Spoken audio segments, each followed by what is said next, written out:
A lei que estabelece objetivos e diretrizes para a gestão e gerenciamento de resíduos sólidos está em vigor há 6 anos no Brasil. Ela determina a construção de locais ambientalmente adequados para o descarte de rejeitos sólidos, fim dos lixões e implantação da coleta seletiva. E para falar sobre esse assunto, eu converso com o advogado Nelson Buganza. Boa tarde, doutor. Boa tarde, tudo bem? Quais são os objetivos dessa lei?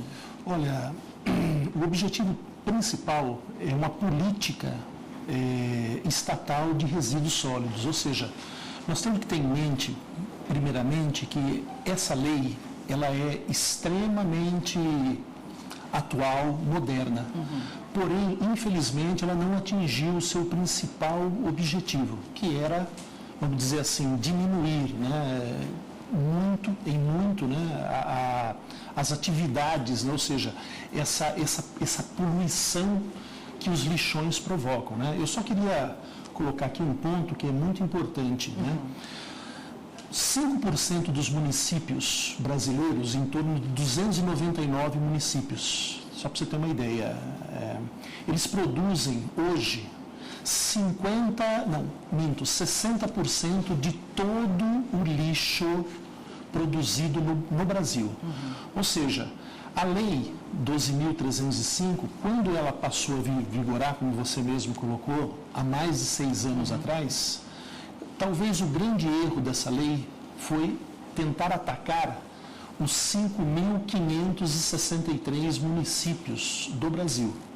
Ou seja, tinha que, primeiramente, a lei atacar os municípios onde há as grandes concentrações, as regiões metropolitanas, as capitais dos estados, né? Temos aqui Brasília, por exemplo, um exemplo de Brasília que é um absurdo, lixão na estrutural. E isso a lei não fez, ou seja, tinha que ser paulatino, ou seja, primeiro os 299 municípios e depois, sim, posteriormente, o resto. Essa política, ela não foi cumprida em função, penso eu, né? E isso também é um pensamento do próprio Ministério do Meio Ambiente, que a lei deixou a desejar por essa situação. Bom, a lei de 2010 estabeleceu prazos aí, né, atuando inicialmente até 2014 e agora nós tivemos outros prazos. Em que pé que estão essas metas aí, o cumprimento? Bem, o que acontece? Quando veio a lei 12.305, havia uma meta principal que era 5 de agosto de 2014, exatamente nessa data. Os gestores municipais, os prefeitos, enfim, os secretários, eles se tornariam inelegíveis caso não adotassem medidas de controle, principalmente dos lixões, ou seja, que se fizesse os aterros sanitários, pelo menos, a lei prevê outros meios também, tá? Mas, ou seja, o primeiro ponto era sair do lixão e passar para os aterros sanitários, né? Que existe já um controle seletivo, né? Havia outras situações muito importantes. Eu queria citar uma que praticamente a população não conhece, que é a chamada logística reversa. Isso é muito importante porque pilhas, lâmpadas, por exemplo, materiais que vêm em galões que são extremamente danosos ao meio ambiente, né, poluentes, que quero dizer. Ou seja, tudo isso teria que voltar para a indústria em forma de logística reversa. E nada disso restou implantado em nosso país. Então, assim, simplesmente se colocar uma lei em vigência não significa dar a ela nem poder, nem a vida. Né? O que depende? Depende dessa gestão municipal. Os prazos depois, em função de toda essa situação, acabaram sendo elastecidos, né, para 2018, 2020 e 2021. Explico. 2018, municípios até 100 mil habitantes. 2020, municípios entre 100 mil e 50 mil. E 2021, municípios abaixo de 50 mil. Aí sim até que existe uma certa coerência na lei, né? Ou seja, atacando primeiramente esses 299 municípios. O que mais precisa ser feito para se alcançar aí as metas? Olha, eu reputo importante que, primeiramente, além de atacar esses 299 municípios, nós tenhamos um investimento, eu diria, mais privado. Por quê, Érica? Eu coloco isso... Seria uma parceria? Isso, exatamente. Uma parceria privada e o público, né? Entrando como seu gestor, né? Porque o que ocorre? Hoje nós vemos o Estado totalmente desprovido de recursos. Isso é uma verdade, isso é já conhecida por toda a nossa população, tá? Nós temos aí o caso agora do Aedes aegypti, né, que vem assolando a população de uma maneira implacável, eu diria, né? Não é só o Aedes aegypti, né? Ele está aí, ele é o vetor de condução de várias doenças e doenças que trazem aí uma problemática generalizada para a nossa sociedade.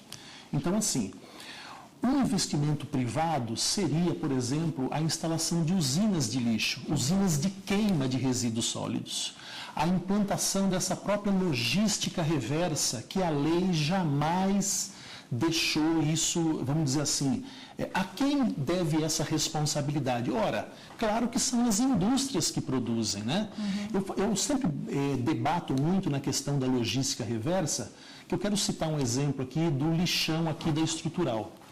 Eu me lembro que eu fui uma das pessoas que, eu era presidente da Comissão de Direito Ambiental aqui da OAB-DF, e fui realizar um estudo acerca do edital. Em nenhum momento, veja bem, um gestor público, né, que está amparado juridicamente por pessoas capazes, né, em nenhum momento se falava de logística reversa.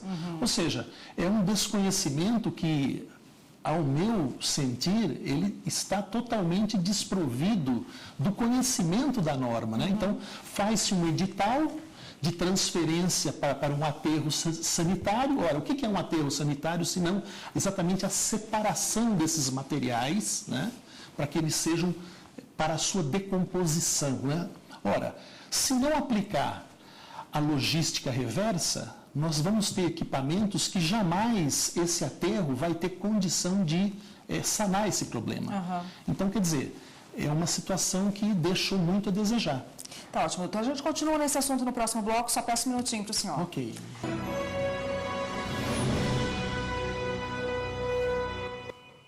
Aqui no estúdio nós voltamos a falar com o advogado Nelson Buganza, que hoje conversa com a gente a respeito dessa política nacional de resíduos sólidos, dos lixões, também da reciclagem, e como a gente não pode deixar de falar nesse assunto, dos crimes ambientais, né, doutor? Eu gostaria que o senhor explicasse para a gente o que são esses crimes ambientais. Olha, os crimes ambientais, Érica, eles estão previstos na Lei 9.605 de 98. São os crimes contra a fauna, a flora, né, e os crimes contra, principalmente os crimes de poluição ambiental, que hoje aí nós temos esse caso aí de Mariana, né, que é um caso emblemático, de tal forma que eu coloco emblemático, exatamente porque ele poderia ser resolvido exatamente por uma usina de lixo também. Todo esse resíduo, esse rejeito, ele também poderia ser resolvido. O que a Samarco fez na realidade? A Samarco adotou uma solução muito mais econômica para ela. Ou seja, ao invés de dotar aquela região com um instrumento que impedisse essa situação, o que ela fez? Ela foi guardando esses rejeitos de uma forma, eu reputo, negligenciada, vamos colocar por assim dizer. Acho que isso aí não resta dúvida quanto a isso, né? Mas, infelizmente, né, também não sofreu a fiscalização adequada dos poderes públicos, né? A gente pode unir essas duas situações. Então, importante, os crimes ambientais, nesse caso, nós vamos ter aí a punição da Samarco, porque é uma lei que permite, é interessante colocar isso para o telespectador, porque é uma lei que permite a punição da empresa com restrição de atos desta empresa, né? Por exemplo, a suspensão, pode até gerar a suspensão da atividade, suspensão parcial até a suspensão total. Então, a própria Samarco, ela pode vir a ser condenada. né? Não existe pena, claro, de privativa de liberdade para uma empresa, e sim para os seus diretores, mas restritiva de direitos, né? E multa, claro. Né? Doutor, e quais os outros crimes ambientais que marcaram o país, rapidamente, para a gente encerrar? Olha, nós temos alguns emblemáticos também. Nós temos o caso Mantovani, em São Paulo, né? Que eram indústrias de amianto, né? Que provocou a poluição, aí a contaminação de mais de 200 trabalhadores, né? Numa determinada região específica. E nós temos um caso famoso também em São Paulo, é o caso da COFAP, também, que também houve uma poluição em função de aterros sanitários. Foi se guardando produtos químicos, né, dentro do solo, né?